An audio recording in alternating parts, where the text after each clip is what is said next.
gawa-gawa ng tatay niya. Okay, so kontrolado nila. Okay? Kontrolado nila mga kababayan at talagang hindi nila ilalabas yan kasi alam nila mapapahamak din sila yan kasi drama-drama lang lahat yan mga kababayan. So yung testimonya ni Sandro, yan ay puro kadyutahan lang kaya ayaw nila ilabas. Dahil wala naman talagang mga kababayan, wala naman talagang patutunguhan yan dahil sila-sila lang naman talaga ang nagdanakaw at inilabas na ngayon ni Zaldico kung sino ang mastermind. Hindi ho mahaba ang ating pag-uusapan ngayon kasi nga ho, ito nga ho si Charis ng House of the Representatives mga kabite. Nagsalita ho, di ba kasi may umuugong-ugong dyan sa mga Facebook page ng mga trolls na humarap daw itong si Sandro Marcos sa ICI ng puno ang loob at may katapangan. Tapos ngayon, di ba ho, nagpa-executive session bigla itong si Charis dahil siguro naubusan ho ng script mga kabdi. Ngayon, private na ho yung kanyang video. Ilalabas niya na ho sinabi niya na nung isang araw, ilalabas niya na yung naging takbo ng investigasyon. Kaso ngayon mga kabdi, nagsalita na naman ho siya. Ayan ho, umatras si Sandro. Pagsasa publiko ng kanyang ICI hearing, binawi ang pahintulot. Diba? Kaya mga kabdi, ito sa pag-uusapan ho natin ngayon, ukol pa rin ho, dyan sa ICI na gawa-gawa nga lang ng executive, gawa-gawa ho ng tatay niya na si Marcos Jr. para ho pagtakpan lahat ng kaanimalan ho nilang ginagawa sa ating gobyerno. Hindi lang ho yan, may ilalantad pa ho si Maharlika dito na talaga naman ho mangingilabot kayo, lalong-lalo na dito kay Zaldico. Kaya mga kapatid, kung bago lang ho kayo sa ating channel, isang like, isang share, isang subscribe lamang ho, malaking tulong na ho yan. Rekta na ho tayo sa ating punto de vista. Kung sinabi ba ni Inday Sara, ay taku, thank you. Diba? Wala namang problema yan. Thank you at naku, makakatulong yan para mabilis nating mapalaya ang Pangulong Duterte. Diba? Wala namang ganon. So malinaw pa sa sikat, well, by now, mga kababayan, ay gising na kayo dahil napakalinaw pa nga sa sikat ng araw ang sinasabi ni Inday Sara. At dito sa interview na to, misleading ambush interview actually, na hindi mo man lang sinabi na itong ano na to, itong campaign chuba-chuchu na ito, dapat ang tanong, VP, meron po kaming sinisimulan na campaign signature para kay PRRD para po mabilis ang kanyang pagpapalaya. Ang ginagawa po namin ay kinukuha po namin ang pasaporte ng bawat OFW, ang kanilang address, ang kanilang telepono. Ano po ang masasabi nyo? Okay lang po ba yan? Ngayon, kung sinabi ni Sara Duterte, okay, ni Inday na okay lang yan, ba't hindi niya nga sasabihin yan Dahil abogado nga siya. Diba? So yun mga kababayan, ang pinapakita ko sa inyo na dinadamay nila si Inday Sara sa issue, dinadamay nila at pinapalabas nila na sinabi ni Inday Sara na okay lang. Okay? So talagang para lang mapatunayan sa inyo, not mapatunayan para meron silang optics sa kanilang scamming scheme sa pagkuha nitong mga dokumento o mga personal information ninyo. So in other words, mga kababayan, isinasangkot nila si VP Sara sa kanilang kadyutahan. Okay? Dinadrag nila para masabi na sila ay legitimate. Okay? Para masabi na yung pangunguha ng inyong information ay okay lang. So, ayan, malinaw sa sikat ng araw na hindi pinaliwanag kay Sara kung ano yung campaign chuchu nila at sabi ko nga, out of context ambush interview, paglilihis, pagdadrama, para lang sabihin na, sabi ni Sara, wala namang problema. Wala po talagang problema magkaroon ng campaign. Sabi ko nga sa inyo kagabi, doon sa change.org, nagsasign din ako doon. Nagsisignature campaign din ako. Pero, nagsasign ako ng signature campaign, pero hindi ako nagbibigay ng aking passport. Actually, ginagamit ko pang pangalan, nickname lang, di ba? Sa Facebook, magsasign ka, di ba? So, yun. Mga palangga, yun yung sinasabi natin. So, by the way, kasi ginagamit nila talaga yung itong si Inday Sara, ginagamit nila yung, kung sino ang pwede nilang gamitin. So, kung sino man yung mga nag-sign yan, okay, ng mga abogado na yan, ano na yung, hindi ibig sabihin na nag-sign, may nabasa ko dyan, nag-sign, di ba si Robin Padilla? Di ba, hindi ibig sabihin na nag-sign si Robin Padilla, ay legitimate na yan. Ibig sabihin na nag-sign si Robin, nag-sign si Delgra, yung mga sinansakan ng team Alindog, na ibig sabihin ay hindi na mapapahamak o hindi na ma-jeopardize or pwedeng gamitin sa pang-scam ang inyong passport. Kaya nga ini-educate kayo, ginigising kayo mga kababayan. Kasi ang nasa likod nga niyan yung alpot, yung 12 anak na bumubuka ka, okay, at nagdadala, balita ko, dito daw niya dinadala ang kanyang mga lalaking kinapin, nagpapakangkang siya. Itong 12 anak, pagkatingin ko lang yung address may nag-send sa akin. Okay? At ang balita ko, itong alpot na ito na pinakaputa sa kaputa-putahan, ay dinadala niya ang kanyang mga lalaki, okay, ang mga matatandang lalaki na nagpaparaos sa kanya, mga kababayan, dito sa, ano ito, Palmetto Place, dyan sa Davao City. Dyan daw dinadala ang mga lalaking matatanda na kumakaray-karay sa kanyang kipay na bilasa, di ba? Naku po. So doon daw, yun ang sabi sa atin. Yan yung nasa likod niyan ng kanilang pagkuha ng inyong mga information na yan ay ini-endorso kay Lisa Tanas at kay Bangag. Akala ninyo, yan ang, ano tawag dyan? People Initiative 2.0 ni Lisa Tanas. Babayad sa mga kunyari para kay Pangulong Duterte, para kay Inday Sara, pero pino-forward yan doon sa Malacanang. Kaya nasa inyo yan. Kasi pera-pera lang yan eh. Tingnan mo, walang trabaho. Yung babaeng puta na 12 anak. Ewan ko kung sino-sinong ama. Siguro may baboy, may aso, may kabayo, di ba? Yung mga anak niya. O, yung tatay ng mga anak niya, isa ring inutil. Diba? Pumapayag na kinakangkang itong babaeng ito ng 1 dosenang kabayo.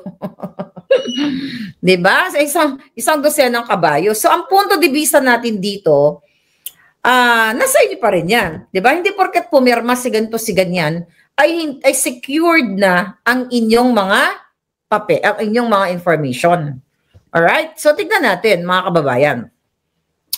Sabi ko nga, malinaw pa sa sikat ng araw talaga na walang bearing yung signature campaign na yan. Sabi ko nga sa inyo, kahit billions and billions, okay?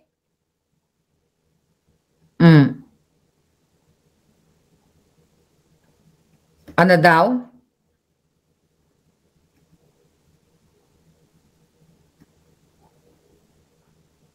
Okay, wala, hindi ko mabasa yon. So ngayon mga kababayan, so ito yung sinasabi ko sa inyo na kahit billion-billion pa ang signature na pipirma natin dyan, hindi talaga mapapalabas si Pangulong Duterte. At si Sara na rin mismo nagsabi, okay lang yan. Pero, walang bearing. O, diba? Walang epekto sa case. Malinaw po yan sa sikat ng araw na walang epekto. Hindi mapapalaya si Pangulong Duterte, wala pong legal effect. Okay, kalayaan niya ng bawat isa sa inyo, mag-umikot kayo dyan, magpapirma kayo. Pero ang point natin dito, hindi po mapapalaya si Pangulong Duterte at hindi ito makakapagbigay ng tulong para siya ay ma-absuelto sa kaso or what. Diba? Paulit-ulit na lang nating sinasabi yan. Diba? Ang kailangan yung abogado ni Pangulong Duterte na si Kaufman, diba, galingan niya. Kaso, bugo din. Bugo. Yan, dati pinagtatanggol nila yan. So, kaya nga sabi ko, dasal na lang talaga ang ibibigay natin kay Pangulong Duterte.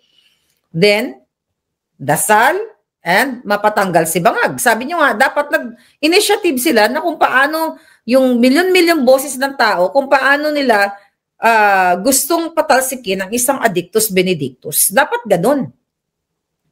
Kasi hindi makakapagpabago sa court decision yung ginagawa nilang pagpipirma. Ang makakapagpabago lang, yung buhay ninyo mapapahamak kayo.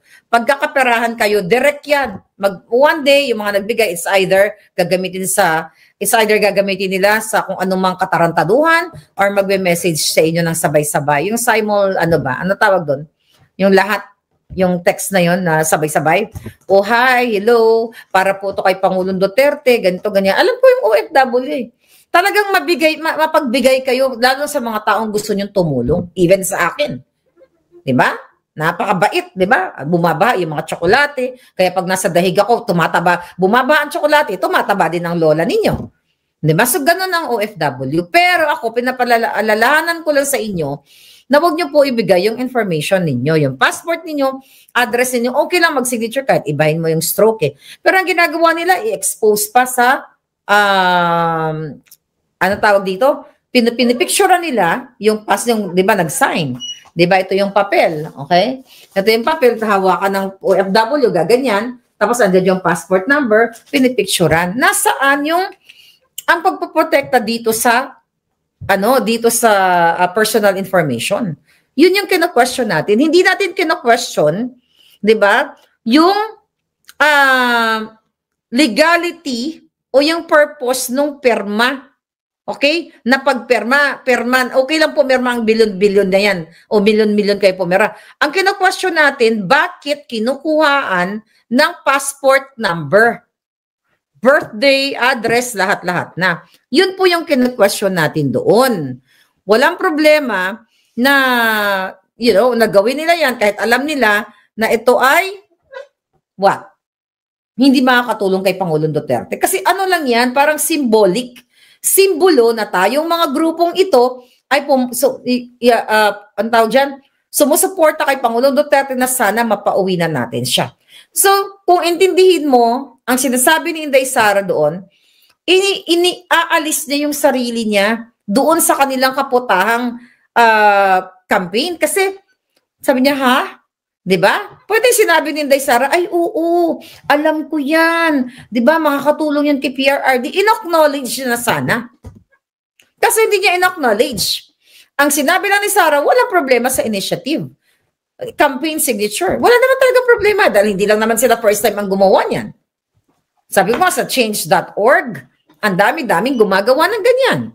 So yun yung pinapaliwanag natin sa inyo mga kababayan. So malinaw pa sabi ko nga sa sikat ng araw na itong ginagawa ng mga hinayupak na to ay pagdadrag sa ang tawag dyan, dito sa kapahamakan ni Inday Sara. Di ba? Walang lulusot. Yes. Placido Estrada. Walang lulusot sa atin, lalo sa mga team Alindog. Kasi hindi mo pwedeng ganun yun eh. Nabigla mo ng ambush-ambushin mo si Inday. Ano masasabi mo? Nya.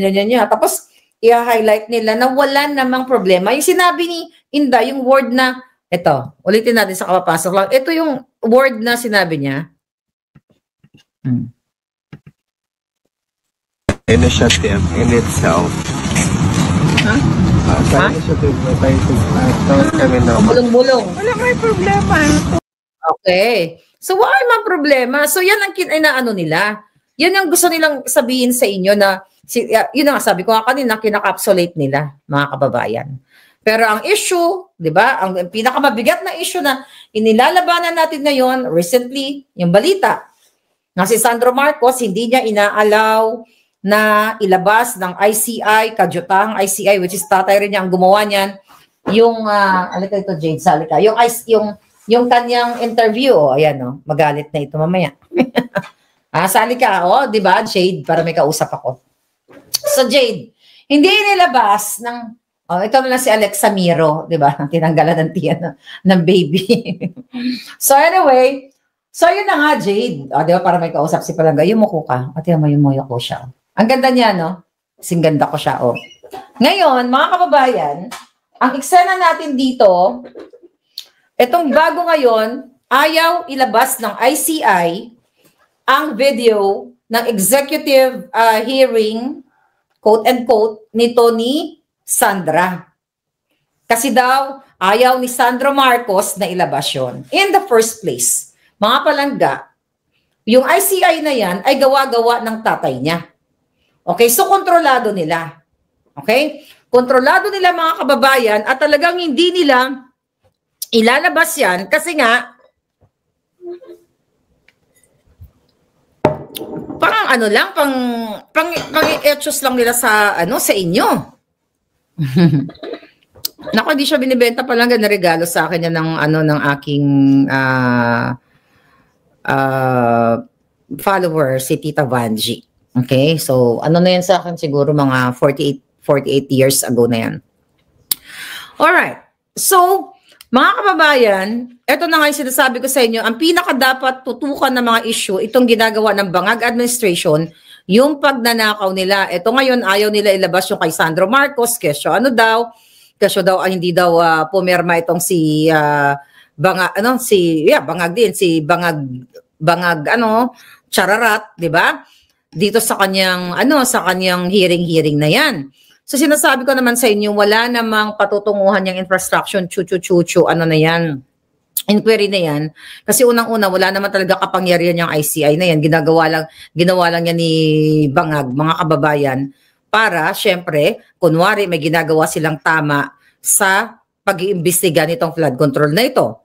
Di ba? Ayaw nila ilabas yan kasi nga ang purpose nila ay gagaguhin lang kayo. Dapat ilabas yan kasi out of what? Transparency.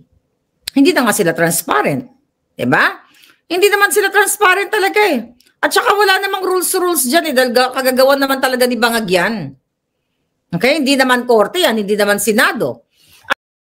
Ayan mga kabdate, malinaw naman ho yan na hindi ho korte o hindi senado yung ICI kasi nga ho gawa-gawa lang ni Marcos Jr. yung ICI. Kaya kahit sinong ibaliktad ho nila, kaya ho nilang gawin para hindi ho mahawakan etong si Marcos Jr., hindi ho maimbestigahan etong si Sandro Marcos, pati ho si Tambaluslos. Untouchable ho sila dyan sa ICI. Dinadivert na ho nila yung mga issue kanino sa mga senador ng minority. Lahat ho ng mga minority, yun ho yung pinipiga nila sa pag-iimbestiga sa flood control. Sino ba yung tinuturong mastermind? Tanong ko ho sa inyo. Si Marcos Jr. at si Martin Romualdez. Pero tingnan nyo yung ICI, saan ho nag-iimbestiga? Malayo ho sa kanila. Napunta na nga kay Bong Revilla, mga kapatid. Napunta na ho kung kani-kanino, kay former SPCs Escudero. Di ba? Wala ho sa mastermind. Nandun ho sila sa mga wala talaga dyan sa flood control. Pinipilit lang ho nilang isiksik. At sinasabi na, di ba, nag-take ng oath ito si Sandro Marcos. Di ba kapag pinarmahan mo, nag-take ka ng oath, public document yan. Pero bakit ayaw ilabas ng mga yawang Bangag na ito? Okay? Itong ginagawa nilang imbestiga, kasi alam nila, mapapahamak din sila yan. Kasi drama-drama lang lahat yan, mga kababayan. So yung testimonya ni Sandro, yan ay puro kadyutahan lang, kaya ayaw nila ilabas. Dahil wala naman talagang, mga kababayan, wala naman talagang patutunguhan yan. Dahil sila-sila lang naman talaga ang nagdanakaw at inilabas na nga yan yung Zaldico kung sino ang mastermind. Alright? Kung sino ang mastermind na yan. So, ibig sabihin, yung ICI na yan, wala talagang kwenta. Kasi,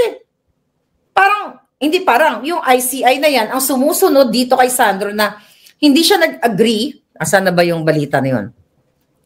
Hindi siya nag-agree na ilabas yung kanyang testimonya. So, the fact na hindi siya nag-agree, mga kababayan, sabi ko nga sa inyo,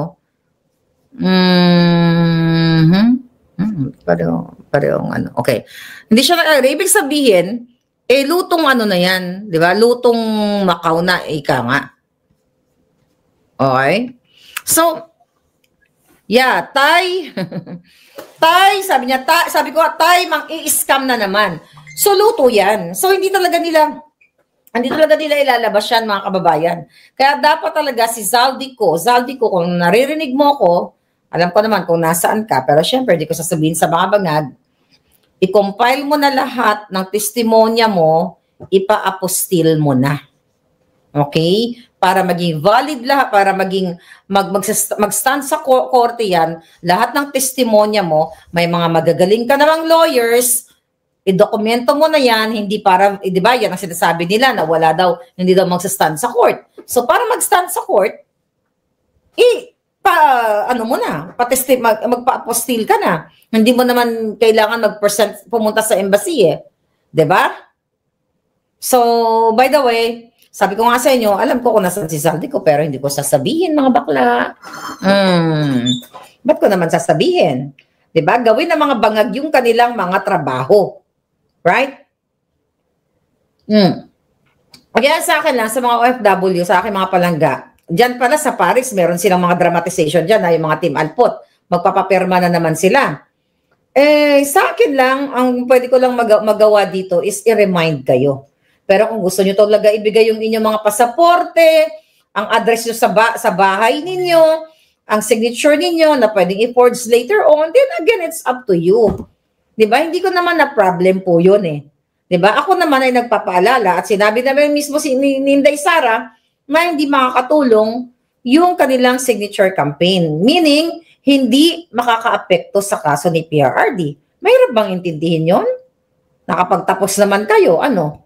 Nagbubububuhan lang kayo? Huwag kayong magbubububuhan. Sayang naman kasi magagaling ang Pilipino, di ba? Ayun lang po sa akin. Ngayon, ano pa mga issue? Okay, recently, ano mga issue? Si Raffy Tulfo. Di ba? Obvious na siya pala yung nagtitip ng 250,000 pesos to 300,000 pesos tinitip doon sa mga mga GRO or ano ba yon or mga sexy stars. 'Di ba? Imagine nyo ganun na lang nila lapastanganin ang pera ng bayan. 'Di ba? Imagine mo kikembot lang, mag-network lang 300,000 ang ibibigay tapos kayo ni pang Noche Buena nyo magtiis daw kayo sa 500 pesos. Nasaan naman yung hustisya nun, palangga? Okay?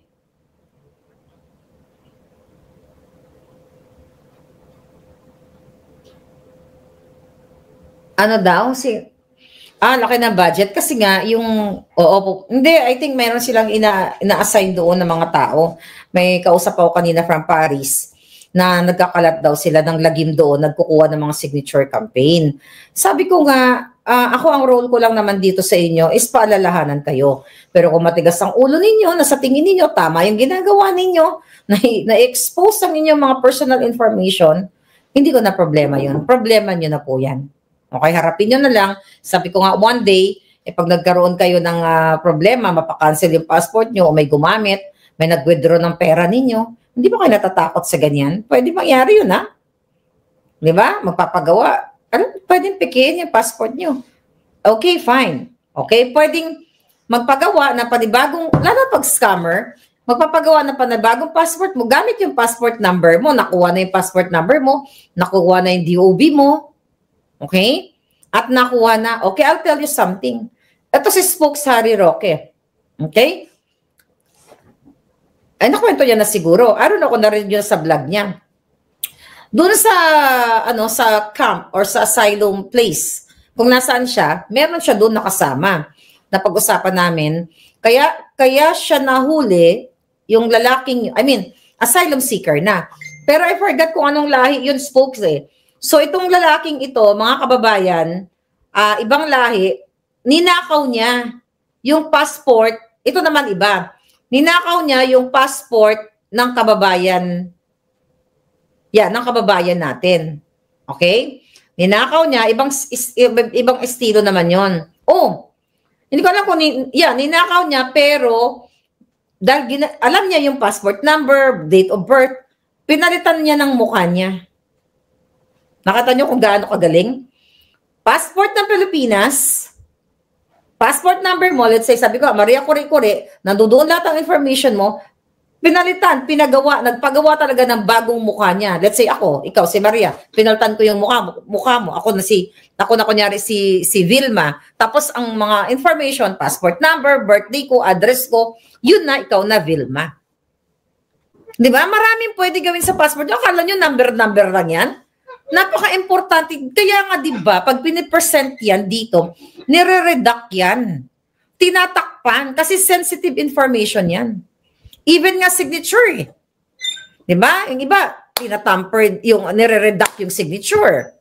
So yan lang yung sinasabi natin dito, mga kababayan.